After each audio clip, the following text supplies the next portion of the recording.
Welcome back into the Lions 24/7 podcast. It's our final edition of January, which is a really, really interesting month these days in college football. If you hadn't noticed, we started out this month kind of picking up the pieces from what we experienced down in Atlanta, what we witnessed in the Peach Bowl. We wondered what kind of roster maneuvers would come, if there might be any more staff changes. We ended up dealing with another coordinator change. We ended up seeing plenty of transfer portal action, maybe not as much outgoing action from the 2023 roster as we anticipated, but certainly some splashier pickups for Penn State, the likes of Nolan Rucci, Julian Fleming, A.J. Harris, Jalen Kimber, guys that we have covered here on the podcast plenty. And along the way here, the last couple of weekends, we've seen Penn State again ramp up the action on the recruiting trail with a couple junior days. They have a third consecutive Saturday filled with junior day plans coming up to begin February. We'll address that a little bit later here in the show and more completely later on in the week. But to bring us up to speed on where Penn State is coming out of another busy recruiting weekend, we're going to be joined by Tyler Calvaruso in just a moment. And after him, we'll start to work our way through some winter depth chart storylines. This is not a complete roster yet. The transfer portal could still provide more talent for Penn State into 2024. Remember, there's another open window that comes after spring practices where you'll see guys take a plunge into that portal from across America. We also could see guys leave the program as things move forward after spring practice. And additionally, you've got the next wave of freshmen still to come to campus in May and June. And we have seen those guys, despite the later enrollments than some of the early guys who come in January, make an impact, burn red shirts in recent years. So a lot to look ahead to, but based on what we have now in front of us, we're going to go through some depth chart storylines, myself, Daniel Gallen. But as I said, we begin with Tyler Calvaruso. And Tyler, as usual, you crushed it with the recruiting coverage this past weekend. Brian Doan, who was on the scene in Florida covering an event and giving us a bunch of there, he was also keeping his finger on the pulse of Penn State's later junior day. So as usual, big thanks to both of you for serving up the goods at Lions247.com.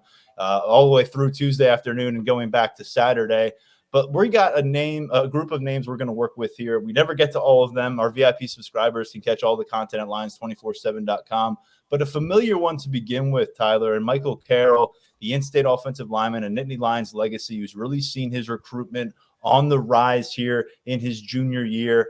What are we working with in this recruitment now that he's completed yet another trip to Happy Valley? It was another good visit for Carroll in the sense that, he's able to get back to campus and just continue building that relationship with the Penn State coaching staff, specifically Phil Trautwein, who has played a huge role in Penn State's pursuit of Carroll. And, I think an interesting part of this visit for Carroll was there was a real family feeling. They had his younger brother on campus with him, who's a 2020 wide receiver with him at Central Bucks East. So, it was really a family affair for Carroll over the weekend. I think it was kind of a different visit than some of the other ones that he has enjoyed in the past. I mean, going back to the summer, it was a camp experience for him that led to an offer, and then he gets back to campus for the game visit, the season opener against West Virginia. So, he gets to take in that atmosphere. So each of Carroll's visits to campus they've kind of been a little bit different, right? It's been a different kind of experience. I'd say this one was a more in-depth and personal visit. I think it worked in Penn State's favor because Penn State has become a place where he feels like he is at home. But, this is a recruitment that's going to continue to go on. There are a lot of intriguing suitors for Michael Carroll in his recruitment.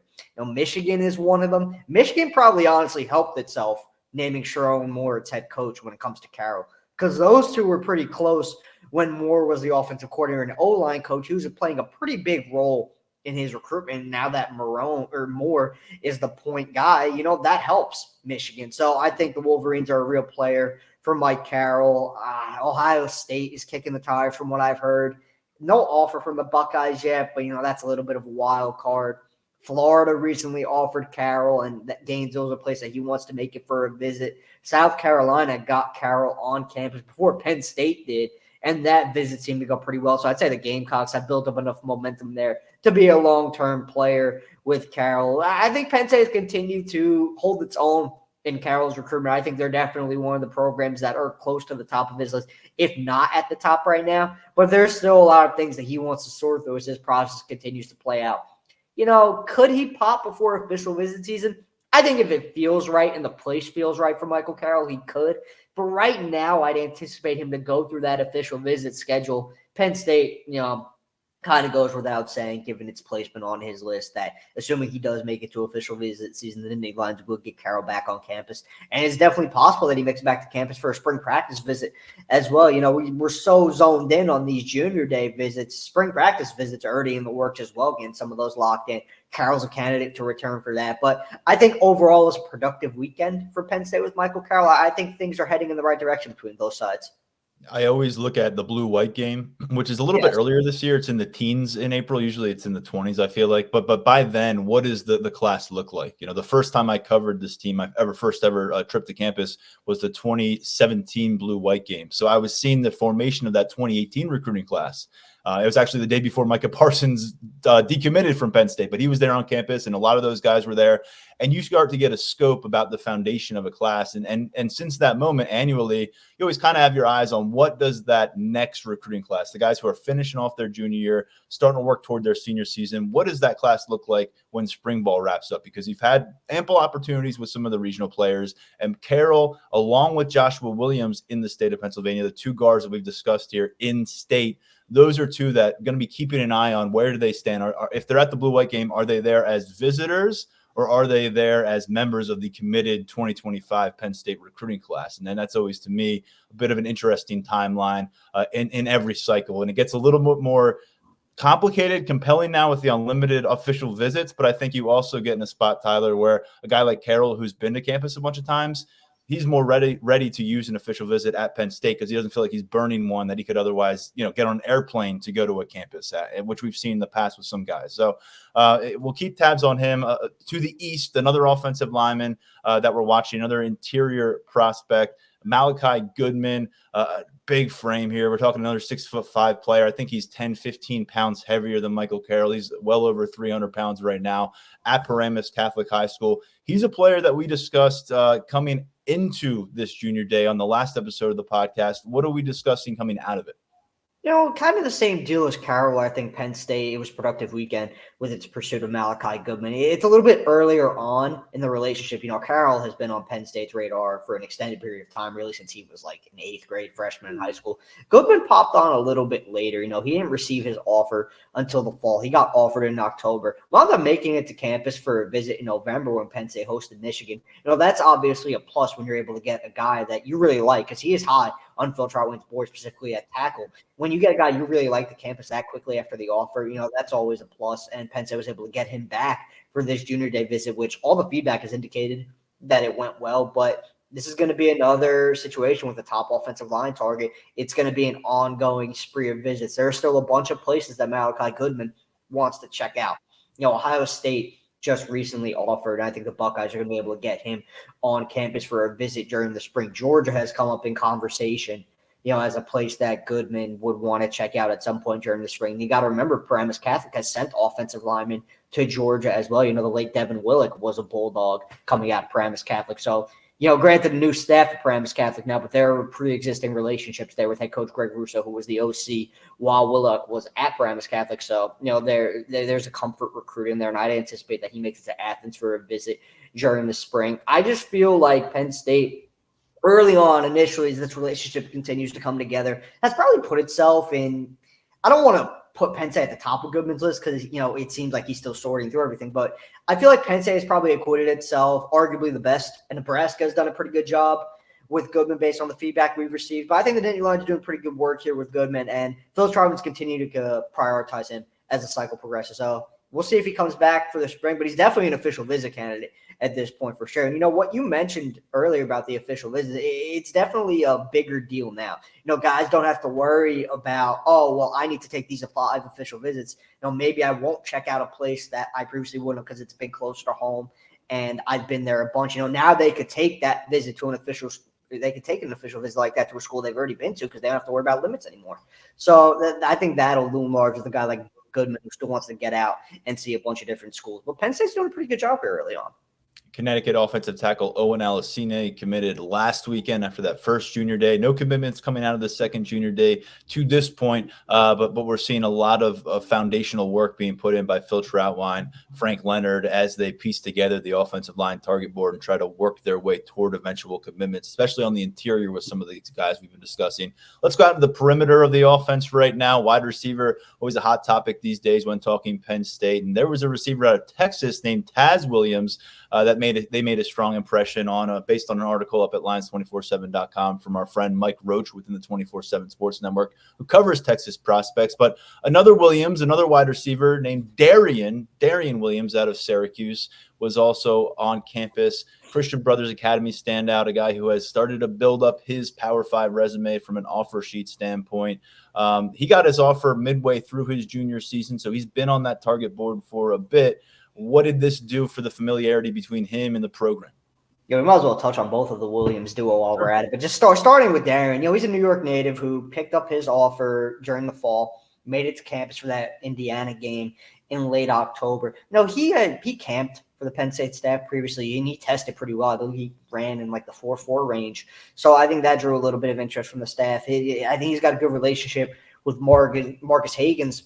At this point, everything he has said to me, he's really had a good relationship with Hagan since the day he camped. So that's a big selling point for Penn State in this recruitment. And I think Williams is a guy right now probably to keep an eye on moving forward, given the fact that that wide receiver board is still coming together and a pecking order is still being established. But Williams is definitely a name of intrigue right now. He's a local regional guy who has showed out in a camp setting for the staff before. And, I think there's definitely a chance that he could move up the board moving forward. We're going to have to see how things fall with certain targets. Taz Williams is, he's down in Texas right now, but he's a Pennsylvania native. He still frequents in the area during the offseason. I believe he does some training in Pennsylvania. I believe one of his family members, I think it's his mother, still lives in the area. So, maybe that's more of a realistic target for Penn State than it kind of appears to be. You see a Texas guy come up to campus and then you wonder if he's ever going to make it back. Williams is in Pennsylvania. I don't want to say frequently, but, he still makes it back to Keystone State here and there. So there's definitely, coming out of this visit, it seemed like he had a pretty good experience, and I think the staff helped itself with him. Penn State probably higher on Williams' list coming out of that visit. So we're going to have to see if he makes it back in the spring. Sometimes during that blue-white game, you see guys who maybe aren't in your traditional recruiting footprint, but they have some sort of ties to the area. Sometimes those guys seem to filter back for the blue-white game and potentially, earlier at some point during spring practice. So I think Williams could be a guy who makes it back to campus and continues to evaluate things and see how he continues to mesh with the Penn State coaching staff, and specifically Hagan's, of course. Let's stick a receiver and push it into the 2026 cycle, because one of the best in the country from that class was on campus. And this is a guy I got a chance to watch a little bit of his huddle film. And I remember him blowing up as a sophomore in 2022, but another year, as a freshman in 2022, and then another year sample size at the high school level, combined with some of the work he's put in at the camp circuit, it all adds up to make Davion Brown the number 3 wide receiver recruit in the country right now in 2026 class based on 24/7 Sports evaluation. He's the number 1 player in Virginia. He's at Trinity Episcopal in Richmond. He's the number 16 overall player right now in that very early top 24/7. Remember, Brown and company in that class, they're just sophomores. They're finishing their sophomore years in the next few months. Then they're moving on to junior year. So halfway through high school, but man, 6'3", 185 pounds. The production is there. Davion Brown looks the part of a guy you want back on campus over and over and over again. Yeah, you put on his film, and it's pretty easy to say that he's going to be one of the elite wide receivers in that 2026 class. You mentioned it, 6'3", 185, highly productive, has all the traits that Penn State would love to add to its wide receiver room. I think Hagan's is off to a pretty good start with Brown. I definitely think, as the cycle progresses, Penn State is going to continue looking to get him back to campus. The big thing with Brown, I think he's going to be watching, is Andy Kotelnicki's offense and Penn State's usage of its wide receivers moving forward. He got the chance to meet Kotelnicki on Saturday, and he was just really impressed with scheme and Kotelnicki overall. So he's going to be keeping a pretty close eye on that wide receiver room, and more specifically scheme. How does Penn State's offense fare under Nittany. That's going to be a big factor in Brown's interest in Penn State moving forward. So if the wide receivers take off under Nittany's watch, I think that's only going to help the Nittany Lions with one of the top receivers, not only in the nation, but in the region. Now, he's really right in your recruiting footprint in Virginia. And we've seen Penn State go into Virginia and have its fair share of success on the recruiting trail. So he's going to be a priority for the staff moving forward. One of those top 2026 names overall. I mean, you mentioned Virginia as Penn State's footprint, and it absolutely is. Annually that shows out, but that is Marcus Hagan's footprint. Mm-hmm. He spent a decade as a coach on the Virginia Cavaliers squad. He played for Virginia. I mean, I'd imagine there isn't a high school worth noting in Virginia that he hasn't at least knocked on the door of or put a call into the athletic director and the football coach. There's a ton of familiarity there. We have not really seen that result in a commitment on the recruiting trail. And with the 2026 guy, don't hold your breath. But I'm curious, is that something that you're seeing working in Marcus Hagan's favor with 2025 recruits? And obviously in this case with a 2026er, but all that I'd imagine, track record and goodwill built up in the state of Virginia, is that correlating here in State College when he's looking to bring receivers to his room? I think it has the potential to. He is very well respected in Virginia, given the number of years that he spent in Charlottesville at UVA. There's also, you have to factor in, quite frankly, UVA was recruiting at a different level than Penn State. Sometimes that requires you to go into certain schools that you may not look at when you're recruiting higher level wide receivers at Penn State. So it's a little bit different of an experience for him, but he's got those deep ties in the state and he's well respected in the region. So I do think it works in Penn State's favor. And I think it helps to get guys like Brown, the elite guys in the region, back to campus moving forward. It's kind of a wait and see thing because we're still early in Hagan's tenure as Penn State's wide receiver coach. We're going to have to see how those relationships play off. And you got to keep in mind, running backs coach Jaywan Sider, he's well respected in the region as well and has a lot of ties. So he'll play a role in all of Penn State's pursuits in Virginia as well. So those two teaming up, we all know what Sider could do on the recruiting trail. So those do have the potential to definitely accomplish something in Virginia moving forward. From a position room that has a lot of answers to come up with here in 2024 and beyond, to one that seems to have the answer ready every year, no matter what happens, is tight end. And part of that is they have recruited at an extremely high level. They've been able to be selective. It's a conversation that you and I have had several times on this podcast. We've come up a few times as we've looked at some of these junior day lists and the caliber of tight end they're bringing in. I'm going to double dip the conversation here with you. A guy that we discussed a bit going into last weekend, Hayden Bradley out of Buford High School in Georgia.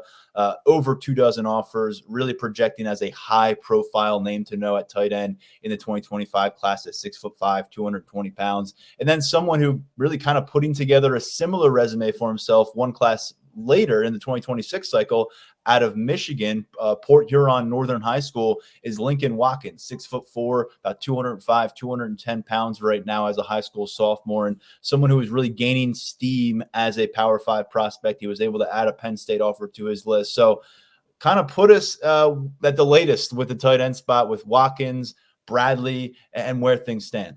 Yeah, I mean, Bradley's a really impressive athlete. He's not Luke Reynolds, but he's kind of like Luke Reynolds if you put on the film. He's big, he's got the frame, and he's a pass-catching athletic tight end, that plays in Penn State's offense. Obviously you're going to have to do some inline work as a blocker as well, but Bradley's film, you could easily see his receiving ability. It was his first visit to Penn State over the weekend, and I think the Nittany Lions did enough to kind of stamp themselves as a real player with the Georgia native moving forward. Now, I do think it'll be interesting to see if he winds up making it out of the South because he's getting a lot more SEC offers, as we noted last week, and he's getting those, high-level regional ACC offers as well. Florida State, Miami, they're involved with Bradley. So, and Michigan, if he does leave the region, Michigan is another potential option for him. So he's definitely not short on suitors right now, but everything went well for him at Penn State over the weekend. He and his family made the trip, got more comfortable with Ty Howell. That relationship's in a pretty good place. Really he kind of spent the afternoon, but I feel like both sides spent the afternoon kind of feeling each other out. Bradley noted that Howell was pointing out certain things to see how he would fit in at Penn State, and everything really checked out. Bradley's a guy the Penn State staff wants. He's I don't want to say elite, but he's teetering on that brink of being an elite athlete. I think that's something that I see out of him at the tight end position. I think he's one of the higher end athletes at tight end in the 2025 class. I do think with his stock on the rise when it comes time for him to receive a ranking, I do think he's going to, check in quite respectfully. I think he's a very intriguing prospect, one who has gradually moved up this Penn State board really ever since this newfound involvement. It's not a long-standing relationship by any stretch, but it is one that has kind of taken off in a short period of time. And this junior day visit definitely helped to kind of move the needle in that regard. And I know I when I ask two questions, I'm only going to get one answer Yeah. away. When it comes to Lincoln Watkins, what do you make of the early offer? Because we have talked about how Penn State can be picky and choosy when it comes to tight end prospects. And we've seen some really good blue chip tight ends, like 4-star caliber, 20+ offers come to camps, you and I, and leave without an offer just because that's where Penn State is recruiting the position. They offer this young fella out of Michigan, halfway through his sophomore year in Lincoln Watkins, and he's going to be a busy name in Big Ten territory. But you talked to Lincoln. What kind of a move did Penn State make early on?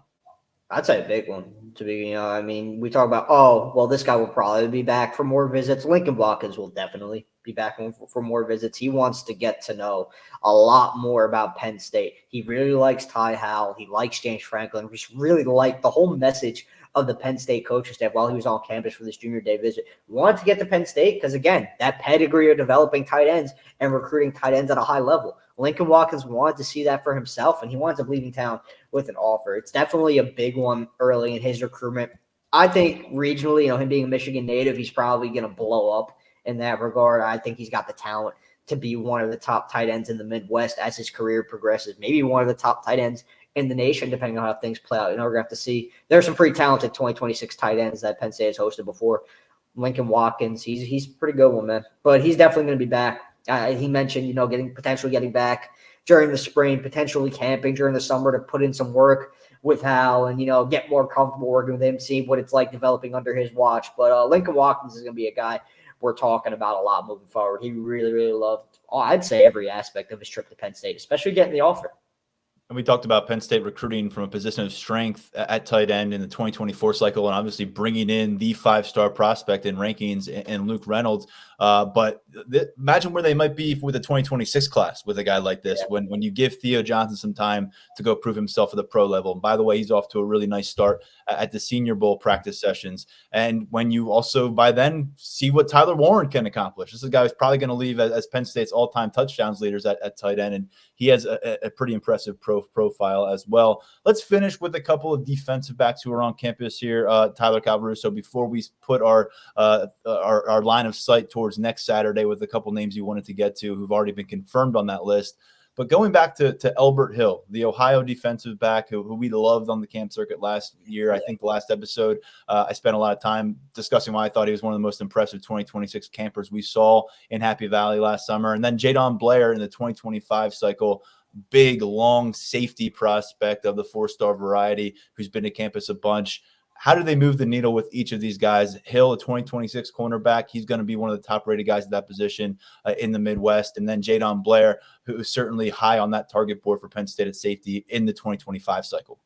Definitely move the needle with both. I think it's more significant with Blair, him being a 2025 prospect who is solidified as one of Anthony Poindexter's top safety targets, if not his absolute top safety target. The big thing with Blair in this visit was I think he learned more about his potential role in Penn State's defense. And obviously he's gotten to know, what Penn State's plan is for him throughout his involvement with the Nittany Lions and his recruitment. But I think, new defensive coordinator Tom Allen in place, Poindexter and the staff were able to lay out, all the specific ways he could be utilized. And it really comes down to, what he feels most comfortable doing and what plays to his strengths the most. I think that was something that really appealed to Blair. I got the, Brian Doan caught up with him. I got the chance to trade some text with Blair over the weekend. And Penn State just continues to fare really, really well here. The big thing for Blair outside of football is he feels Anthony Poindexter is a guy he can really relate to. He's a guy that he can trust and just, be around on a daily basis. And that's a big deal with every recruitment. It's not just all about ball for these guys. They want to be around coaches who, make it feel like home and guys they could trust and talk to anything about. Poindexter has reached that point with Jadon Blair. This is another one where Penn State is going to receive an official visit. Blair has been consistent in saying that. There's a chance that he could be back on campus for the spring as well, he told me. So he's still working on that spring practice visit schedule. He told me it's really going to come down to, what works for his parents and what doesn't. So I think that'll determine whether or not he makes it to Penn State. But even if he doesn't come back in the spring, he's going to be back in the summer. And I think Penn State's going to have a real chance to steal the deal the next time Jadon Blair makes it back to campus, the next couple times Jadon Blair makes it back to campus, because he's moving up in his recruitment. That timeline, he's starting to get to the point where I do think he's going to go through his official visit schedule. But if he feels like he's in the right place, I think he would be ready to make a move based on some of the feedback we received. I think Penn State continues to be a program that, kind of garners that feeling from Blair. So a really good visit for Jadon Blair over the weekend. Potentially the most significant, in terms of moving the needle, probably of any prospect Penn State hosted, in my opinion. I think Penn State did a really, really great job with Blair. And then with Hill, it's still really early. And I just continue to get this sense that Ohio State's going to be difficult to top. You talk to people in the region, there's kind of a similar sense. But I think if there is going to be a program that gives the Buckeyes a real run for their money with Elbert Hill, it's going to be Penn State, because that relationship with Terry Smith is off to a really, really good start. And you also like Tom Allen as well. You got to meet him for the first time. He really appreciated Allen's overall philosophy, caring for the guys on his defense. That was something that stood out to Hill. Got back with James Franklin, who he has expressed multiple times. He likes him and his personality. He's a guy that he could see himself playing for. So Penn State has probably done all it could with Elbert Hill early on, to stand out. I think they've accomplished a lot with him early on. Again, still really early. We got to see he continues to make it back to campus, where things stand with him. He told me he's not sure if he's going to be back in the spring, but it's definitely in the cards. I think whenever his offer sheet fully materializes, I think when he dwindles it down to his final few, it's going to be a who's who kind of list for Elbert Hill ultimately at the end of the day. And then with Blair out of Mount Tabor in Winston-Salem, North Carolina, as you said, maybe it's just a matter of a visit or two before the comfort level is there. We'll find out in the case of both of these, but with Blair, a little more urgency being 2025. All right, great stuff. We're reviewing just some of the names. There were so many that had coverage at Lions247.com from the last few days that made it to campus this past Saturday. But great work from you, Tyler, on that. Let's finish. Just give our listeners a couple early confirmed names for the first Saturday of February, Junior Day, which is the final of these back-to-back scheduled out recruiting events. A couple names that we need to know about thus far on Tuesday. Yep. Last of 3 Junior Days is going to feature some big names. In-state backer Cam Smith from St. Joe's Prep. He's going to be back in town. This is a big visit for him. It's going to be his first time meeting Tom Allen, and I think it's going to play a big part in determining where the Nittany Lions stand with him moving forward. And then out of region, you've got an elite safety in the 2025 class, Amari Wallace from Miami Central. So those are 2 of the bigger names making it to campus this weekend. We're expecting top 24/7 in-state quarterback Matt Zoller's back in town as well. So that's kind of just the tip of the iceberg when it comes to this visitors list. There are a bunch of really interesting prospects who have already confirmed their plans to attend in region, out of region, 2025, 2026, even 2027. So it's going to continue to grow as the week progresses. But Penn State's looking like it's going to have itself a pretty impressive group of visitors on campus before the beginning of the dead period here. So Tom Allen, Terry Smith, Anthony Poindexter, step on up. We've talked about some of these weekends. You're talking about with Cam Smith, top 24/7. In fact, right there around the top 150 overall linebacker prospect out of one of the premier programs in the country at Philadelphia St. Joe's. And then Amari Wallace, who spoke with Brian Doan recently about his Penn State interest. He's a top 50 overall prospect at the safety position, kind of shades of King Mack in terms of a very high-profile safety down in the South Florida region, taking a serious look at the Nittany Lions. We appreciate the perspective. There's just a couple names of what will be a very long list to materialize in the coming days at Lions247.com. 30% off VIP access going on right now. Take a look at what Tyler has cooking along with Brian Doan and our amazing recruiting team at 24/7 Sports. Appreciate it, Tyler. Thanks for having me back, man. Let's shift gears and go over to Daniel Gallen now, because as we discuss the future of Penn State, we are currently in the present. And when you talk about January of the calendar year in college football, it's kind of an in-between period. You're not quite at realizing the true roster that you're going to be covering in the next season, but you're certainly moved beyond the last roster you saw playing in Penn State uniform. And right now, to try to piece that together with me is Daniel Gallen, as I referenced. Daniel, good to have you back. I think we gave you like a 2-week hiatus here in January from the podcast. We had a lot of other things cooking. You needed some time away. I think our listeners missed you, though, so we're happy to have you back. Yeah, when I was firing up the microphone, I was like, oh, it's been a while. It's gonna be like riding a bike, I think. But yeah, I'm good to be back, and we're at the end of January. I think things are kind of starting to pick up a little bit in terms of looking at the off season, thinking about 2024 a little bit, how things are gonna look. So we've got a lot to talk about still at this point. Absolutely. And the topic of conversation for us here on this segment, after Tyler Calvaruso did a great job giving us the latest on recruiting, is the latest on where we see things from a personnel standpoint. As this depth chart, again, not going to be complete until the summer. We don't think that the transfer portal is done with Penn State yet. And that goes for guys leaving, that goes for guys coming.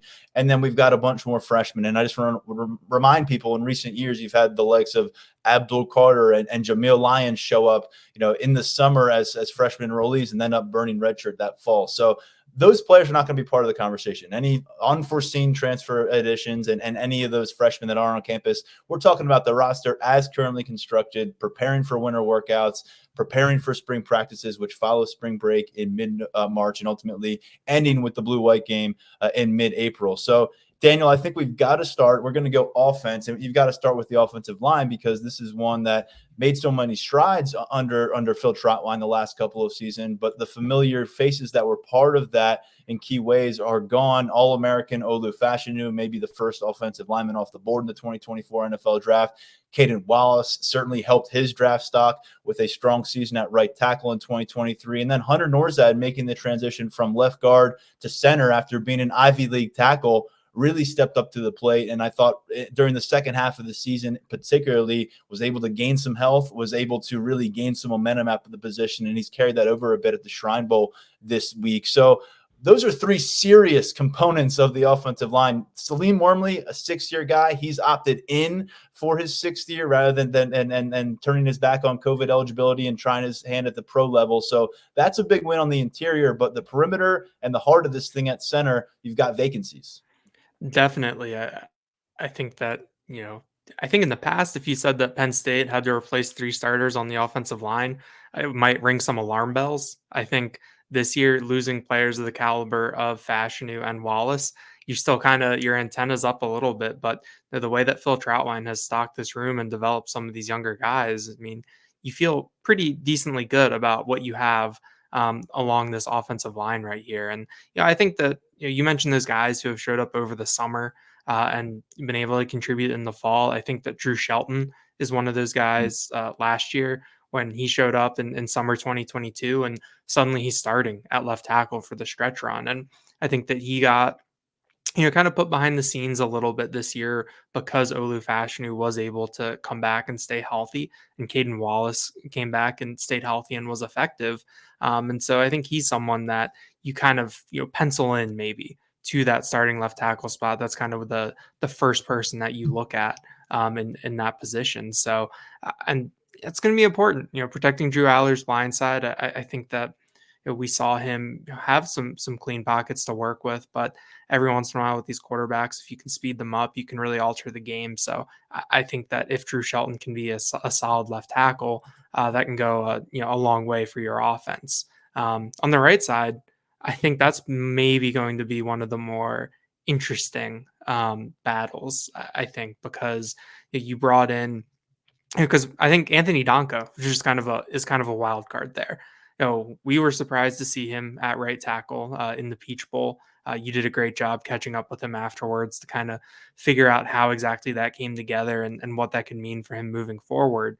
But for him to have that versatility to play at either guard or tackle, especially on the right side, that gives you a little something extra. I think that even a little bit more than the Peach Bowl was a month ago. So you talk about a month ago in a couple hours, Anthony Donko was not on our radar for the right tackle position. And in 2024, Nolan Rucci transferring in from Wisconsin, he's someone else that can factor in there.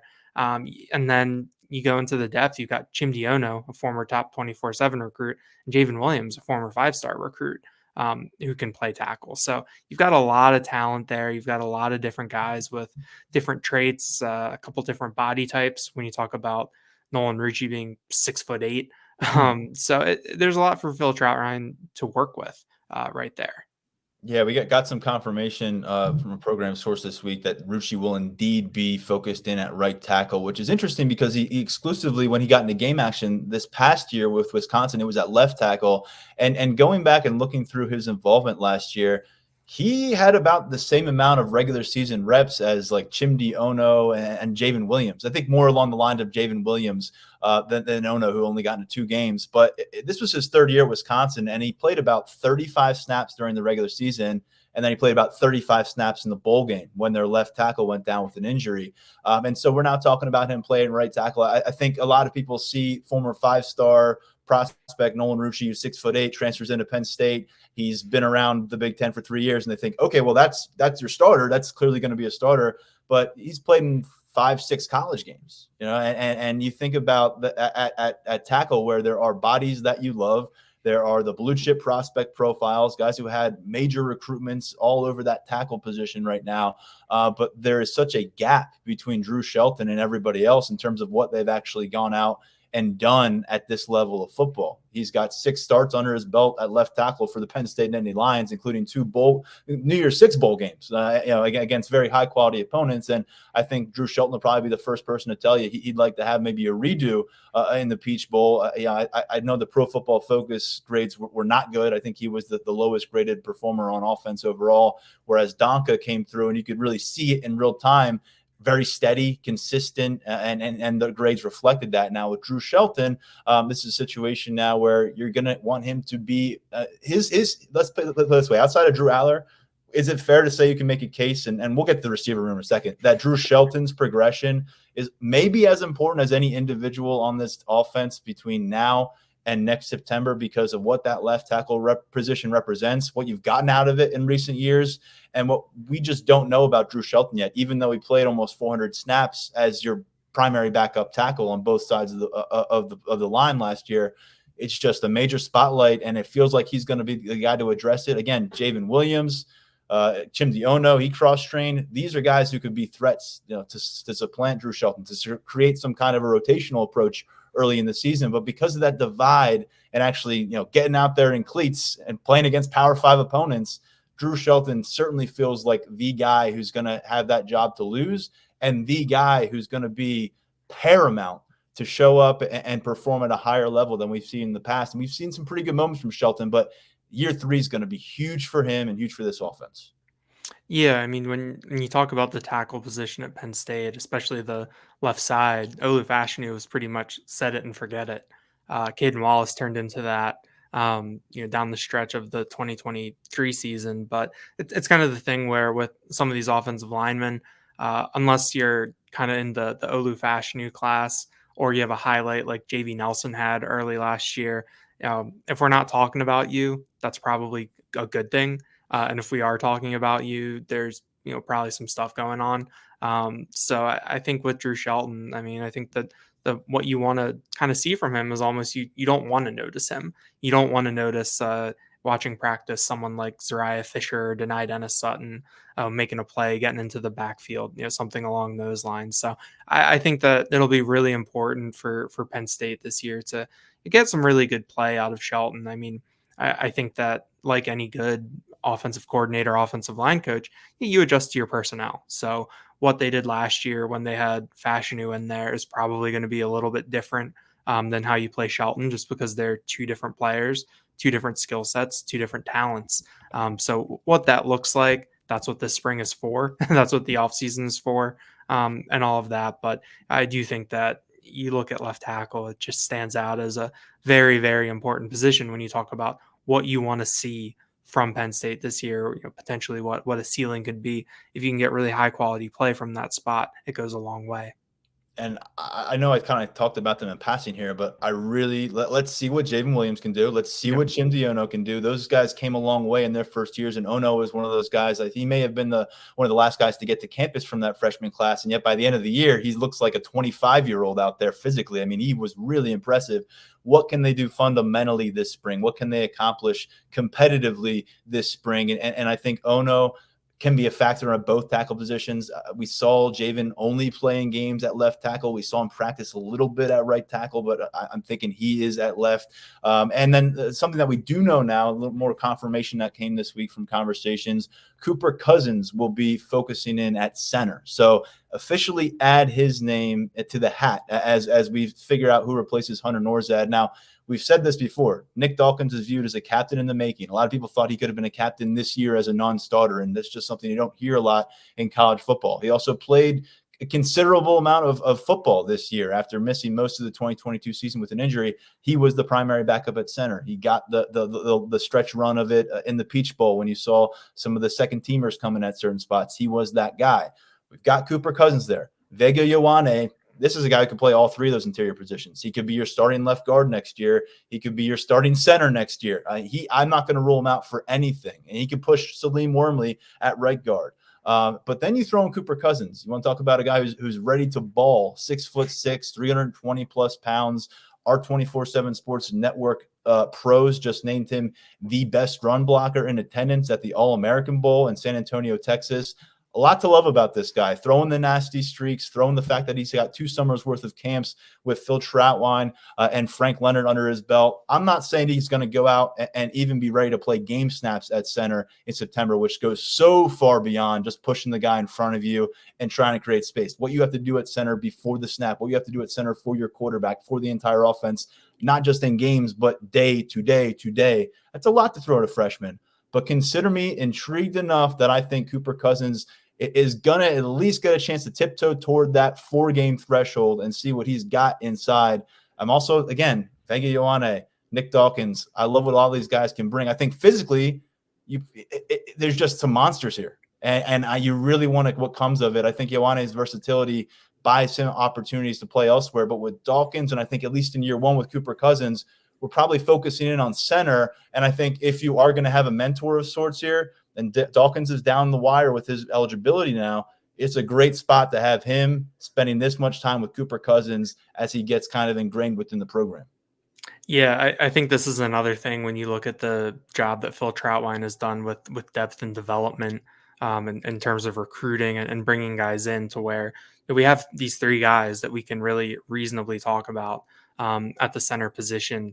And depending on how Cooper Cousins comes along, depending on what Vega Ioane is doing, if you can set up the 2 deep, where if there's an injury or there's something going on at center where, say Nick Dawkins is the starter and he needs to come out for a play or something, you only have to change one position. You don't have to, slide somebody over, from guard and then put a new guard in and have new guys at 2 different positions. You can have a 2 deep, go 1 for 1 across the board. And I think that, at least in the way I look at offensive line play, I think that that's definitely a benefit for Penn State. But all 3 of these guys, I think Nick Dawkins is probably one of the more intriguing players in terms of spring ball.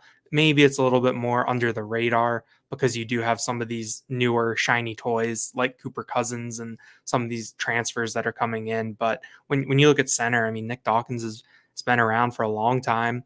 He hasn't played too much football despite being around for so long, but he was in there last year. I think that it helped that Norzad was a veteran who had a lot of film and someone they really wanted to keep healthy, because I think that allowed Dawkins to get some extra reps in there. He did rep at guard in addition to center. I think that kind of puts him in a position this offseason to be able to be a contributor this year. So it's going to be interesting to watch Dawkins come along. Everything that he does is going to have a Cooper Cousins size shadow behind it, I think, because people are really, really excited about him and the type of player he's come in as. But I think that with all 3 of these guys, you have one of the most physically imposing guys on the roster in Ioane. You have a veteran who's seen a lot and done a lot and has the respect and has the voice in Dawkins. And then you have a young talent that people are really excited about in Cousins. I think it could be a really, really fun position group. Yeah, and we spent so much time talking about the physical specimen that Ioane is, and Franklin's said it 5,000 times. He's never seen 350 pounds move so well on a football field before, and we've always raved about Cooper Cousins' size. But I don't want to shortchange Nick Dawkins because he is 6'4", 315. When you stand next to him, he is an imposing figure. So none of these guys are lacking. They will not be lacking physicality at center. And that'll be a fun battle to follow. And I'm just going to remind people as we get away from the offensive line, we have seen Phil Trautwein enter seasons with rotational plans and back-to-back seasons now, and it worked out pretty well for them. Some of those plans went by the wayside because of injuries or because of performance. Some of them sustained for much of the season. So don't be surprised if when this team goes on the road and plays West Virginia, you get a couple series of Anthony Donka and a couple series of Nolan Rucci and what have you. I don't think you really go and mess with that at center. If I'm being honest, I think that would be a really risky move. But we've got a long way to go before they get to that matchup in Morgantown. And we're going to keep the focus on offense through this episode. We're going to get to the defensive depth chart on a future episode of this podcast. But there's a lot of juicy storylines here. And one of them is at tight end, where, again, you've got the goods. You've got the pieces to step up and replace the guy. I'm not sure if Penn State lost 1A or 1B at the tight end position, Daniel, but they lost a really good one in Theo Johnson, who's off to a strong start at the Senior Bowl in Mobile, Alabama this week, and putting his stuff to the test in front of NFL scouts. And Tyler Warren, that's what it's going to be about for him next year. He'll have a full season to be one of the most discussed tight end prospects, we think, for the 2024 NFL draft. And I'll have a chance to do some damage in record books at Penn State. But next to him and beyond him, you've got a starting tight end role if they want to keep lining up two starting tight ends. And I guess that's going to depend on how guys perform. But we know what the situation is, receiver. Feels like you can still lean on tight end. Khalil Dinkins, just going back to last week on this podcast, Caden Wallace, he was his pick for the guy who's going to break out this year. He says he's ready to do it. Coaching staff has really been complimentary of Dinkins taking steps forward physically as a blocker. He's come a long way from the athlete kind of positionless prospect he was coming into campus. And I think he was at 220 pounds at that point. So I think he's a lock for one of those top three jobs. Is he starting? Is he the third guy? Maybe that depends on what Andrew Rappleyea can do as a redshirt freshman. Yeah, when I was looking at the tight end group, I think that kind of the X factor in terms of how this room shakes out, I think, is what you get out of Andrew Rappleyea, how far up the depth chart he can rise. I think Dinkins is someone that we've heard a lot of excitement about and a lot of praise for over these past couple of years. I think that his teammates and coaches really respect him and recognize the work that he's done in his development. And we saw it last year. Whenever they threw the ball to him, most of the time he made a play, and it turned out it was in some pretty crucial spots in terms of fourth down and the red zone.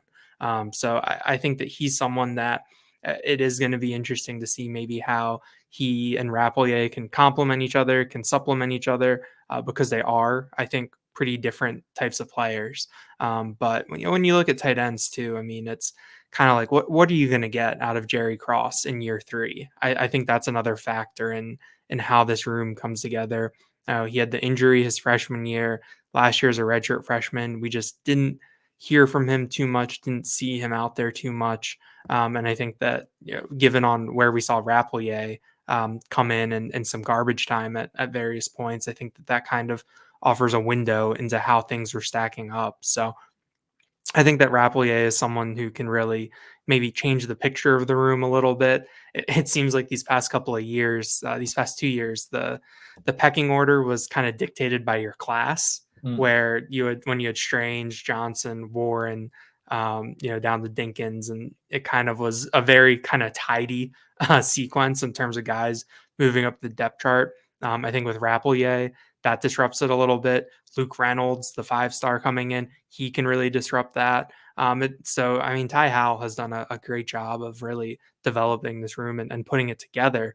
It's just kind of now how is this going to shake out now on the field? Because I think that, maybe the first time over the past couple of years, it's kind of a little bit of a wild card in terms of Dinkins, Rappleyea, Reynolds, Cross. Can't forget Joey Schlaffer either. I think Warren is pretty entrenched right now, but after him, I think you can make a case for a lot of these guys, especially the ones who have played a little bit more ball. We've seen Penn State with regularity, feature 2 tight ends and then have a third on standby, and he's there, he's available. And Khalil Dinkins was that guy this past year. And you have a new offensive coordinator. He certainly is going to, and everything we hear about Kotelnicki is he is a guy who's going to try to tailor his attack toward personnel strengths, and he's going to not be stubborn about that. So this is a room where it certainly looks like a strength. So wondering how they utilize some things. Rappleyea we discussed so much last year coming on campus, and if Theo Johnson or Tyler Warren ever are sidelined during the course of that season for some substantial stretch, I wonder if he may have really taken a big step up and gotten that run, but it didn't need to happen. Fortunately for both of those players, fortunately for Penn State, now you get to the point where he's year 2, 6'4", pushing towards 250 pounds of good weight. And the question I have on Luke Reynolds, like, Rappleyea was a very good receiver at the high school level, who was also becoming a very good blocker. He was also 240 plus pounds when he got to campus. Luke Reynolds is an elite receiver. I mean, I'm going to put him up there with a lot of the top receiver recruits in the 2024 class nationally, but don't know a ton about him as a blocker. I think you saw some things. He's certainly got willingness. He played defense as well as a senior. So this is a guy who's going to be fearful of contact, but to do it at the Big Ten level, to do it effectively, consistently, and right now about 20 pounds lighter than Rappleyea, I think he's just fighting against some things right now when he gets to campus. But to his credit, he's now fighting them on campus versus Rappleyea at this point last year was at home in New England, counting down the days till May so he could get to work. So maybe that makes an impact for Luke Reynolds between now and September, but just a lot in that room. And you just wonder, is everybody going to be around? Are some guys going to see the writing on the wall for their futures based on what else is happening around this room? Does this room stay intact all the way through into the fall, or do we see maybe someone hit the exit door following the spring? Just wonder. It's a little bit of a battle of attrition with this level of talent in one singular room. Daniel, we did skip one position I wanted to just allude to at the offensive line, and it's a little tricky because JB Nelson and Vega Ioane both kind of had a handle on that job together at left guard last year. I didn't bring it up because I feel like it's just like it's there. We know both those guys are going to factor in unless Vega Ioane goes out and outright wins the center job over the course of this year, something like that. But Sal Wormley back at right guard, he didn't leave the field really at all during the Peach Bowl. I think he's going to get the opportunity to have that kind of a long leash at that position.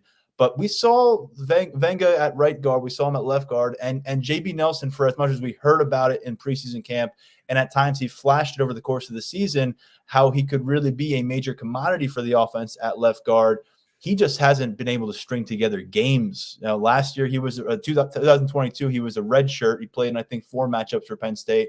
This past year, started 8 games, 9 games maybe, to Ioane's 4. But was he ever really healthy? It felt like no. It felt like he was always trying to come back from something or dealing with something. He missed a stretch midway through the season. Then he was unavailable for portions late in the season. I think he got involved for 1 snap in the Peach Bowl. So I just don't want people to be like, what about left guard? What the heck is happening there? Is it a disaster? I think they've got 2 guys that have played pretty extensively for them, and Ioane and Nelson. I think those are the 2 guys we got to discuss. Alex Birchmeyer is a name we're all curious about at guard because he was a top 100 prospect last year. Didn't really make a major kind of a movement here in year 1 where he was a scout teamer all the way through. We didn't see him on the field at all during game action. So some questions about where he is in the pecking order with things at guard as well. I want to make sure we insert his name to the conversation. But I think with JB Nelson, with Venga Ioane, with Sal Wormley, and only 2 guard spots to deal with, as long as these guys are healthy, you feel pretty good about what you're dealing with in those 2 spots while you have to kind of replace and deal with moving parts at the bookends and at center. I just wanted to mention that, Daniel. If you want to add anything, go ahead. I just like to make sure that we clean up our business around here when we notice it. No, I think you did a good job of covering that space. You're going to have 3 guys who've played either a lot or a decent amount of football for you. And I think that's kind of you're in a good spot there at the 2 guard spots. Looking down the depth chart a little bit, because it's not all about starters all the time. We addressed that at tight end, looking at non-starters, how they could factor in. How about that 3rd running back position, which, I didn't know what Trey Potts was going to do. I didn't know how he felt about his first year experience at Penn State. We knew he had an additional year of eligibility if he chose to use it in 2024. He did not. This is a guy who, when he did play for Penn State this year, I think it was something like 20% of his touches went for 12 or more yards. He was an explosive element when he got involved. He threw a touchdown along the way in Big Ten action, but he's moved on. And despite limited touches at Penn State, he wants to see what he can do at the pro level. So with him out of the equation, we still go Katron Allen, Nick Singleton, whatever order you want to list them in, and then a gap, and we'll see who else gets to play. But all of a sudden with Potts gone, it's 3 guys, and we're talking about scholarship players here. There's going to be walk-ons in the mix, but 3 scholarship players, Daniel, who have a combined 0 game snaps. And you've got 2 red shirts in London Montgomery and Cam Wallace, and the new kid in town in Quentin Martin. We'll talk about down the road Corey Smith when he joins the party in the summer. But we're talking about spring competition. J1 Slater loves him some competition. Katron Allen, Nick Singleton, I'd imagine we'll get an opportunity to take some breathers over the course of this year. So I think there's going to be some serious work for whoever that number 3 guy is, whether it's an early blowouts or over the course of the season. What do we think about this battle? Because it's hard not to keep an eye on Quentin Martin, because neither of those 2 guys beyond the practice field in Montgomery and Wallace were able to assert themselves as Power 5 game competitors during their first year on campus. It's going to be a really fun room, I think, especially when you factor in the types of athletes that these guys are and what their skill sets are. I think that Quentin Martin is someone who, since signing day, we talked about in sort of the context of, you're going to have to figure out how to get this guy on the field somehow, whether that's catching passes, taking handoffs, whatever it is. He's someone who could make an impact. I think Cam Wallace is someone that I have a lot of excitement for. We saw that he made some really serious physical gains last year when he got on campus. I don't have the numbers up in front of me, but he was in the 170s on signing day. He was in the 190s not too long after he got to campus. I think that that's pretty significant when you talk about the type of athlete that he was in high school in Georgia. And I think London Montgomery last year too, the fact that, we knew he was coming off the knee injury. And I think before the season, we'd kind of, chalked it up to a red shirt automatically.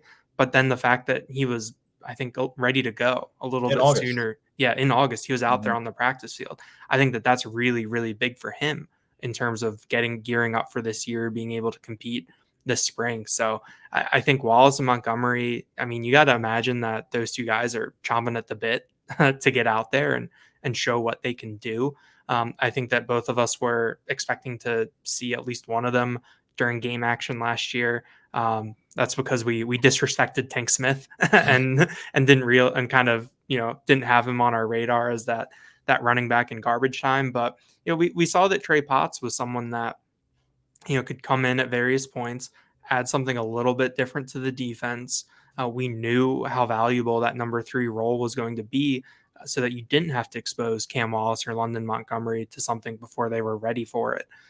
So now you have guys that are ready for it and that are young and that are going to want to prove themselves. So I'm excited to see how this turns out. I think that Cam Wallace, I think he can just do some special things.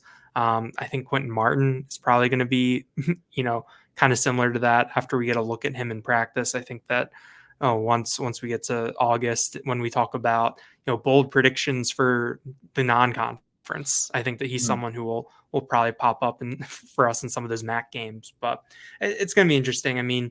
I think that Nick Singleton and Katron Allen, you know what you're going to get. I think that you kind of also know this is your last year with them, the way that things go, and the way that their trajectory is. So you're going to have to manage them, have them in a position to be healthy and contribute, not only for you, but for them. That's part of the deal. And that's where these other younger running backs come into play. If the Singleton we saw post Mike Yursich firing, because quite frankly, that's really what it felt like and what it looked like, is the Singleton you're getting. And that's one that mirrored much more what we witnessed in 2022 when he went out and won Big Ten Freshman of the Year. And Katron Allen just seems to be who he is and building off of it. We said it last year, but none of us are going to be hesitant to do it, even with Nick Singleton's, the production, the downturn last year. This is a backfield that could be the best tandem in America if it comes together correctly. But I still think there's room for a third guy and what they want to do and what Andy Kotelnicki wants to do in squeezing every ounce of possible playmaker out of this roster and maybe in some unorthodox spots in the football field. To me, that gives a lot to Quentin Martin, because of what we discussed before and what he can be as a receiver and just the physicality he already brings as a freshman at this size. And then Cam Wallace is a guy who I think, had definitely had Power 5 interest at defensive back, at wide receiver, That's slot. So this is somebody who's very versatile. And then with London Montgomery, we didn't hear as much in terms of the flash from the practice field as much as we did Wallace last year, I think, over the course. But something that kept popping up was that he was a guy who was a physically determined runner. And I think when we were looking at London Montgomery's profile coming out of high school, it was more about some of the breakaway ability and his speed. And so for him to show some of that physicality on a Power 5 practice field is good. But with all that said, I just think Quentin Martin's ability to come in here, he is the highest rated recruit out of the three. If we're looking at what 24/7 Sports gauged them all as, Wallace and Montgomery were 3-star territory, and then you had Quentin Martin as a top 200 overall prospect. The guy spent a lot of time in the top 100. If that talent holds true, and it looks like that on the field this spring, we know Jaywan Sider is not going to hesitate to play the guy who belongs in the field. You better be able to block, and he's going to make that apparent. But Jaywan Slater is not going to go with some kind of seniority pecking order right here. So I'm very curious because some feelings might get hurt. Somebody's going to be buried at number 5 or at number 4 and trying to sniff an opportunity and maybe feeling like they're going to miss out on the season here. But that's the way it works in Jaywan Slater's running back room because of the talent they bring in perennially. And to their credit, we've heard Montgomery and Wallace really bought into that despite not playing any games last year, just kind of staying the course and being ready for when your time is called. And it's been a pretty good it's been a pretty good approach for this running back room for a while now. Before we get to the receivers room, which is where we're going to finish on offense, because obviously there's more to dive in there. One of the third string spot, and this is a one that I don't think is going to really impact many games over the course of 2024. And if it does, the Nittany Lions are probably in trouble. But the number 3 quarterback, and this is a conversation probably setting the stage more for 2025, because if Drew Aller goes out and builds off a 25 touchdown, 2 interception season and really kind of has a launch pad season with Andy Kotelnicki as play caller and some of these pieces around him, I don't necessarily you can't hang your hat around having the former number 1 overall QB on campus for another year. Bo Prabula is clearly a guy that they're intent on using during games. See if that carries over under Andy Kotelnicki. We've seen him involved out there.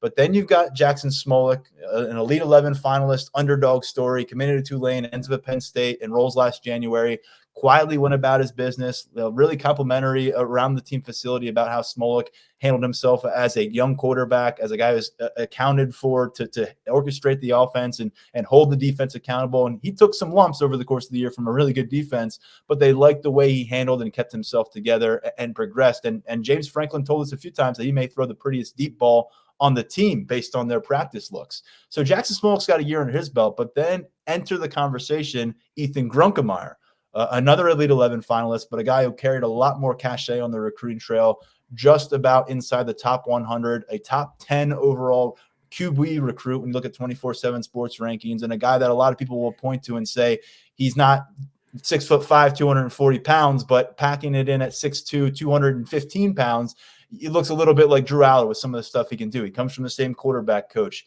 There's a lot of that ability and going beyond the arm strength and the way the arm slots go and just improvisationally that you can kind of tie a connection to. So to me, I'm looking at who's the number 3 quarterback when this team makes its first road trip to West Virginia, and who's number 3 quarterback when this team makes its last road trip. And I don't have the schedule handy. So whoever they have to go to and face in late November on the road in Big Ten action, because that could teach us a lot about how things are shaping up. And again, this is kind of all with the conversation that Drew Aller takes a step forward and does enough to really entice NFL scouts in 2024. Yeah, that'll be a trip to beautiful Minneapolis, Minnesota in late November, which is preceded by a trip to West Lafayette in late November. So really looking forward to those two. But no, I mean, I think that this is one of those kind of sneaky depth chart spots. And I think as you project things forward, it's going to be interesting to see how this plays out. What Ethan Grunkemeyer is going to be able to do coming in early and being able to compete, being able to get adjusted to the college game. But I do think that Jackson Smolik was someone that I'm really excited to see on the practice field. We didn't get to see him do too much last year, and frankly, most of our focus was on Drew Aller and Bo Prabula in our practice looks, but he was someone where I'd put it in the pregame notes when we were in the press box. You'd watch Jackson Smolik go through warmups, playing catch with guys before the game, and the ball kind of popped out of his hand a little bit. He was someone that you saw, throwing some zip.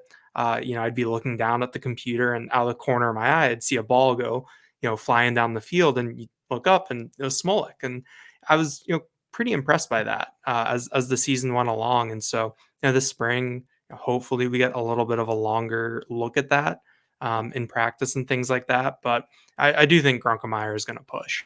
I'm really excited about him. I got to see him throw in person at camps at Elite 11 in game action. I think that he can do some different things. The way that he uses arm angles, the way he's still mobile, can move in the pocket. I think he's another one of these guys when, by the time April rolls around, we're going to open the roster and compare what they had him listed at weight-wise on signing day versus what he's listed at after going through an off season of winter workouts and then spring ball. What kind of physical change he's able to make. But I think that he's someone that is going to make some throws and make some plays, maybe in the blue-white game where you're really like, whoa, like this kid has it. So that's going to be I think that's going to be a fun one. And, like you said, that if this is affecting things this fall, something probably went wrong. But I think that's definitely going to be something to keep an eye on. And again, with Grunkemeyer getting here in January, these are all quarterbacks who were recruited to campus with Mike Yurcich as the spearhead in those recruitments, as the offensive coordinator, the quarterbacks coach. But you did have Danny O'Brien working there more in the background, but working with quarterbacks. You had Danny O'Brien involved in a lot of those rooms, in a lot of those conversations. So there's a level of familiarity there. James Franklin's going to be hands-on with the quarterbacks per usual. Andy Kotelnicki now steps up to the plate and inherits a group that there's a lot to like about. I mean, quite frankly, you could maybe find, you can go and you can work your way through quarterback depth charts that maybe are a little more proven or have more top to bottom blue chip depth. But I think right now, in terms of what Penn State has had to work with, you got to go back 5-6 years. The last time I think you felt this good about where they are at quarterback, four down the line. And also I'm just kind of thinking about a freshman leapfrogging the preceding freshman on the depth chart. First year I covered the team, and I think injuries may have been involved here with Jake Zembeck, and that's ultimately why he retired early. But he was the guy who Penn State signed in 2016, trying to be that number 3 quarterback. And then the 2017 signee, Sean Clifford, ended up jumping him. And by the time they got into that September, it was Trace McSorley, Tommy Stevens, Sean Clifford. Tommy Stevens had trouble staying healthy. That meant a lot of number 2 work for Sean Clifford over the next couple of years. And lo and behold, he becomes a 4-year starter with the Nittany Lions. But just an example where, someone comes to campus after somebody else and makes a move and kind of sets the tone in the trajectory for their career at quarterback. And speaking of setting the tone, receiver, they needed to change it for themselves coming out of last season. It was a rough way to finish a rough year in the Peach Bowl. Took this group about 45, 46 minutes to get in the box score with a reception that came courtesy of Liam Clifford, who's still on campus. And, man, everybody's really still on campus. Christian Driver left in early December when the transfer portal first flew open, and he got out of here after his redshirt freshman year. It was his first year at wide receiver after spending his freshman year at cornerback. And along the way, though, a lot of those familiar veterans, the younger components that we haven't really seen a lot from in game action, they've opted to stick around. And Penn State has obviously, provided a message to them where it's going to make sense for both the coaching staff and the players. I don't think anybody's going to stick around where they don't feel like they're going to have a real fair chance to go out and show what they can do. So that leads me to believe that this receiver room is intact for a semester. I'm not buying that this receiver room is intact for 2024, Daniel. I think we know some of the guys that will be here next fall, but this is a proving ground. Starting with the workouts they're doing now, continuing through those 5 a.m. grueling winter workouts where they're going to push these guys in every fundamental way you can imagine, and then going through spring practice, most importantly, executing on the field, executing in practice, ultimately getting it on the same page with your quarterbacks and not being a liability, practice in, practice out. And when that closes and the next window comes to the transfer portal, I just think it's inevitable that we'll see some movement. I don't want to name names. Everybody gets a chance to go out and show what they do. Marcus Higgins didn't bring most of them to campus, almost all of them to campus. So they're working with the different set of eyeballs than the guy that brought them to campus as a recruiter. So big spring for this group. And I mean, where do you want to start? Where you want to go with Julian Fleming bursting into the party? You want to go with Keandre Lambert Smith still being here on campus? Harrison Wallace coming back late in the season last year? Where do we want to go? Because there is so much, and there's so much needed from this positional unit if the college football playoff is going to become a reality next winter. I think one thing that kind of sums up where this room is at is we were talking about the depth chart and putting it together and kind of maybe projecting where some of these transfers go. Maybe trying to slot guys in. And, we talked about kind of in terms of, a depth chart prediction, we'll give the benefit of the doubt to the incumbents, the guys that, have been here, and, we'll see how these newer transfers can come in and work their way in. But Julian Fleming, we were kind of like, yeah, we can put him in as the top wide receiver at one of the spots. I mean, I think that where this room is, who Julian Fleming is, you kind of know what they're bringing him in for and where he fits in to this pecking order as a transfer, and given his history and production and versus what is on the roster. So I think starting with Fleming, I mean, I think that you kind of do have to pencil him in as one of those top three. But after that, you kind of, I don't know. We're at the point where it's kind of ad nauseum at this point. But I mean, I think the one thing that is really, that could maybe unlock things is when you think about Keandre Lambert Smith in the slot. If you have Trey Wallace and Julian Fleming on the outside, you can move Keandre Lambert Smith into the slot. And we know that he's a really, really quick athlete. He can be a burner downfield like we saw late in the 2022 season. He's also a shiftier, kind of skinnier body type who we've seen make some things happen with the ball in his hands. And so I think maybe with him having that opportunity to be inside, be used there more often, maybe that's something that can unlock things for him a little bit. I mean, when it goes to Trey Wallace, I think that's kind of one where you just got to chalk it up to health. Being able to be out there, during the season to be able to consistently show what you can do. Like we've talked about, we've only heard good things about it in practice in the off season in terms of what people think he's capable of. But when it comes to getting to Saturday and making plays on Saturdays, that's where we're all kind of in wait and see mode a little bit. But I think, after that, with these guys, this offseason's big. This winter and spring, they really have to show what they're made of. It's kind of, this is time to make a move for some of these guys if they want to be contributors at Penn State, if they want to be around. I agree with you that by the time we get to the fall, this room is going to look a lot different. I mean, we know they're going to add Tysier Denmark and Peter Gonzalez later this summer. We don't know who's still going to stick around. But it's going to be a lot different, and it's just a really, really big spring for all of these guys, for Marcus Hagans, for this offense. I'm glad you brought up Denmark and Gonzalez coming to town later in the year, because Brian Doan spoke highly of them, and we talked about, I think we're both in agreement, Brian and I were, that these guys are not going to come in and be starters off the bat, but they have the ability to come in and be contributors in this receiver room if they approach it the right way, if they're able to turn some heads. And I guess the other part of the equation is what happens elsewhere in the room around them, because while they're two unknown commodities, I mean, you talk about guys that we just don't know much about beyond the high school level on this roster. Carmelo Taylor took a red shirt last year. Tyler Johnson, I think he was listed as out for most of the games last year. He took a red shirt the year before. Anthony Ivy, it feels like, took back-to-back red shirt years almost because of his lack of involvement on game days. And then even with some of the veterans, Liam Clifford was announced as a starter a lot last year. He actually started one game, and he went a long stretch of the season during the second half of the year where he was not involved on the offensive attack, really, and especially in that passing game. And he was contributing as a blocker. That changed a bit in the Peach Bowl. He found something there late when the passing game got going in the fourth quarter. Him and Harrison Wallace stepped up and made some plays. But Malik Mega, this is year 4 on campus for him, year 5, I think, on campus for him. Still really don't know what he's about at wide receiver. We know what he's about on special teams. And then you jump into Omari Evans, who we thought was an ascending figure on this roster exiting 2023 spring practices. He was an MVP type in the blue-white game in front of our faces, and we all knew about the chemistry with Drew Aller. And then I don't think we saw him catch a pass in a game from Drew Aller until like late October, early November. He caught a touchdown from Bo Prabula late in a game in September. He was banged up for the season opener, but largely, whether he was playing 60 snaps or whether he was like not playing at all, he just wasn't seeing targets and he wasn't a factor on the field.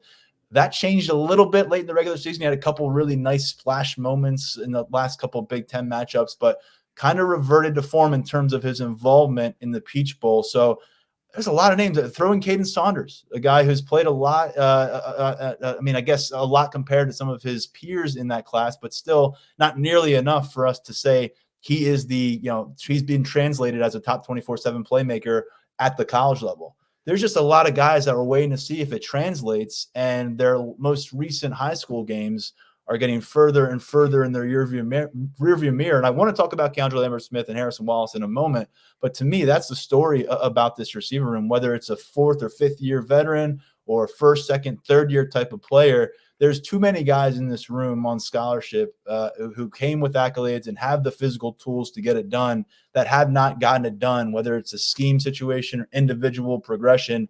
That needs to be cleared up and addressed because you've got a lot invested in this group right now, and you're just not seeing tangible results on the football field, and it can't sustain. It's just not sustainable. Yeah, you talk about their last high school games getting further and further away. We use those recruiting rankings as kind of a gauge as to where these guys are and and what we think they can be. And we're getting further and further away from that too. Caden Saunders being a top 100 prospect, Anthony Ivy being a top 247 prospect.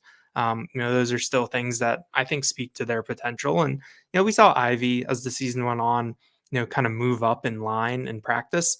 That didn't lead to anything on Saturdays, but it was kind of noteworthy with him and Christian Driver, working at different spots and moving ahead of different guys at various points during our practice windows. But you're really going to have to see some of these guys step up. And going back to the tight end conversation a little bit, some of these lower depth chart guys are also competing with the tight ends. Someone like Andrew Rapplier and potentially Luke Reynolds, because if Penn State feels that you can get more out of some combination of Warren, Dinkins, Rapplier, Reynolds than you can out of 3 wide receivers, that's what they're gonna go to. That's what they did this year. Tyler Warren started, I think, 12 games maybe. They started 12 games in that 12 personnel look. I think that kind of speaks to it too. I mean, James Franklin talked about it as well, that they're going to put the guys who can run the offense, who can put the most productive offense together out there. And that wasn't pretty for much of the 2023 season. So that's something else that these guys have to compete with. We've talked so much about Julian Fleming on this podcast, so I'm not going to go down that road again. If you missed it a couple episodes ago, we had Patrick Murphy from our Ohio State site in the 24/7 Sports Network spend a good 10 minutes with us breaking down what Fleming got done in Columbus, how he'll be remembered as an Ohio State player, and really what he might be able to accomplish at Penn State. And then Harrison Wallace is a guy that we heard during the build-up to the Peach Bowl, in retrospect, was looking like the number 1 wide receiver for this team in preseason camp before he goes down with an early injury, and where it looked like he was going to be the catalyst for this passing attack. And you kind of left to wonder, well, what if? And yet all along the way, Keandre Lambert-Smith is on this team. And I'll just remind people that no one else in this receiver room, including Julian Fleming, who just joined it, reached 300 receiving yards during the 2023 season. No one else in this receiver room has 1,000 career receiving yards.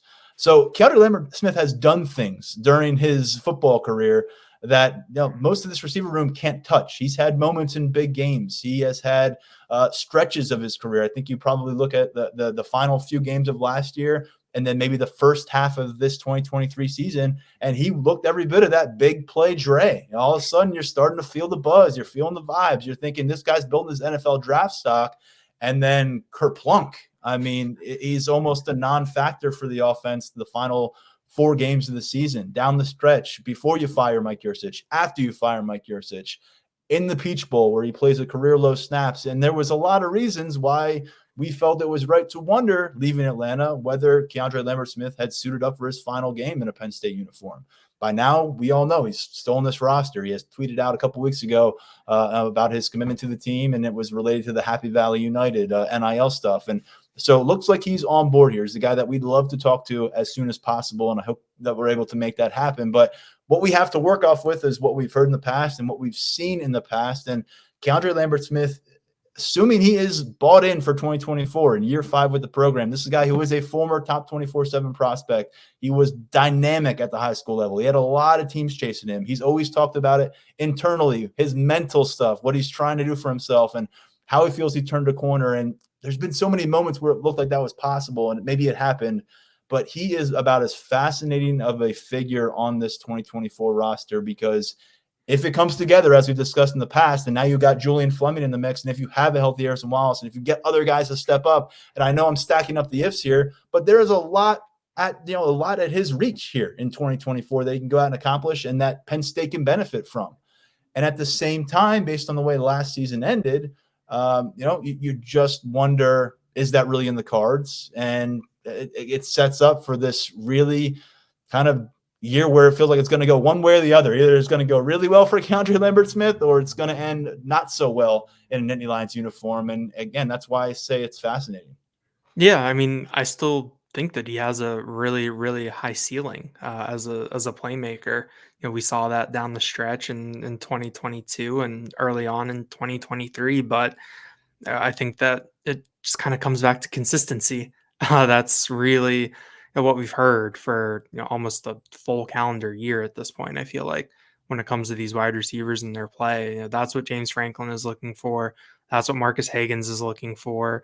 That's what Drew Aller needs out there. You need that consistency and stuff. So I think Keandre Lambert-Smith, if you tell me the season goes any sort of way for him, I'm probably not surprised, given that we don't really know what we're going to get, but what you can get out of him, in both directions. But in terms of the positive way, I mean, you look at what he can do, and you think about some of the things we've seen from Andy Kotelnicki's offense, looking at Kansas. He's a guy that you can use in unique ways. So we'll see what that actually looks like, and if you can bring that to fruition this year. He's a fifth-year senior. Julian Fleming's a fifth-year senior. And then you've got, all of a sudden, the redshirt junior Harrison Wallace, who it's so tempting to say, oh, he's this young, emerging presence on the roster, because that's what he was. And I'm not going to say he's no longer emerging, but he's no longer young by college football standards. And the clock's ticking on him a bit, and 2024 is going to be very important. And if you just based it off of the notes that we have filed at Lions 24/7 based on feedback from staff members and his teammates, and even in some cases from opposing players, you would think this guy is being projected as a first-round pick next year. And then you look at what the reality is. He's got 500 total yards on 38 catches and 2 touchdowns in his Penn State career. And I could see him surpassing those career yards, before November next year, if things go well for him and he blows up. Because if they thought he was the number 1 receiver on this team last year coming out of preseason camp, I think it's all there right for him again, even with Julian Fleming coming on board, because of what he is as a freaky athlete, for him to maybe develop that kind of a feel again by the end of August. But he's got to stay on the field. He's got to stay available. And it can't just be one game. Like the West Virginia game was a beautiful look into what he can be. He had 7 catches that evening, I believe, in week 1 last year. But you got to see it for a full season. And unfortunately for Harrison Wallace, unfortunately for this coaching staff, who I think they think the world of him. And I know everybody in that facility is just waiting. They view him as a ticking time bomb. But redshirt junior now. I mean, this is not the redshirt freshman, redshirt sophomore territory that we were talking about with Harrison Wallace, where you say he's an unknown commodity, but just wait. He's an unknown commodity. You think you know what you get when he's available, but it's very sporadic. And right now it's a hard read. And I think we're all hoping that Harrison Wallace is healthy. And to me, if he's healthy, it's all set up for him. But at the same time, it's also difficult to say that this passing attack is going to have the ammunition and the ability, just because what we saw, in 2023, to have 3 highly productive receivers. I think right now you're looking for, maybe one guy to really have a huge load or a huge number, 2 or 3 guys. I think it's maybe tricky, especially when you factor in the tight end room. But Harrison Wallace, what you want him to be is a threat. I think regardless of whether the stats pile up and he has a 1,000-yard season, you just want him on a snap-by-snap basis to be someone the defense has to deal with. And then that's, something else they have to worry about when we already like what you have in the backfield. You already like what you have at tight end. Maybe you have a Julian Fleming, Keandre Lambert-Smith doing some really good stuff as well, but someone's got to be viewed as a threat at wide receiver to open things up for everybody else. And as we saw things kind of go awry last year, that was a clear problem. There was not a lot of respect in the opposing defensive coordinator's office during the week of for preparation for the receiver position. And you saw that show up and come to fruition with some offensive inefficiency. And so to me, Harrison Wallace has the largest ceiling to be viewed as a major problem because of what he can do going up on the ladder and getting 50-50 balls and bringing that speed downfield. But Daniel, I'll say it again, these are just stories I've heard about for the most part. These are not things I've seen with my own eyes when it comes to Harrison Wallace. If Harrison Wallace can marry what we saw in that West Virginia game where he was the possession, move the chains, kind of safety valve, security blanket wide receiver with those athletic traits that we've heard so much about and seen a little bit. We've seen him flash those in the blue-white game. I think in the Michigan game 2 years ago, he had a big catch. If he can marry those two things, I think he can be really, really good. I think a lot of that goes back to being healthy and being in an offense now that can potentially utilize him, scheme some things for him now. But I kind of go back to that West Virginia game a lot in terms of thinking about the type of receiver he can be, what he can bring to an offense. I think that can be really, really good for Drew Aller and company. Those highlight reel plays, I think what was the verbiage was he was cooking guys in preseason camp last year. I think if we can see that in games on Saturdays, I think that could be really fun and bring something to this offense that it was missing. But it's just kind of it's another big if that we've stacked up in this room during this conversation. Well, a receiver will be under scrutiny and not just ours. And everyone's going to be focused in on this spot in the coming weeks and months. And when it comes to Penn State football, and there's really not much they can do except put in that quiet work right now. And obviously blue-white game, you want to make the fans feel great about things, go out and catch some big blasts and do what Omari Evans did last April. But it's really a group that is not going to be able to reveal itself as turning a corner until next fall arrives. And that's just the fact of the matter. And we know Drew Aller, Bo Prabula in that quarterback room, some comments they had over to Grace Brennan of Lions 24/7 on Sunday. They're already putting in work with some of these receivers and trying to get on the same page and build something before they officially put the pads back on in March. So there's a pretty big rundown of what we're looking at on offense there from a depth chart perspective, winter going into spring. If we miss something, let us know. I'm sure you will. We'll be back with some commentary on defense when we get Daniel back on this podcast. We'll also be back later this week with commentary from Tyler Calvaruso as that list expands and we look ahead to the final junior day in this 3 consecutive weeks of recruiting events coming to Happy Valley. But in the meantime, Daniel, really appreciate your coverage. I know you've got more coming our way, not just from football, but basketball season as they look to rebound from a tough loss over at Lions247.com. So I encourage everybody to check out Daniel's coverage as well. Yeah. All right. On behalf of Tyler and Daniel, I want to thank our Lions 24/7 community for joining us here on the Lions 24/7 podcast. We'll be back with a second episode later this week. Whether you find us on your podcast hub or on YouTube, we certainly do appreciate it. I certainly do appreciate it as well. Tyler Donahue, Tyler Calvaruso, Daniel Gowan, Mark Brennan, Grace Brennan, our entire crew. On behalf of them, this has been the Lions 24/7 podcast.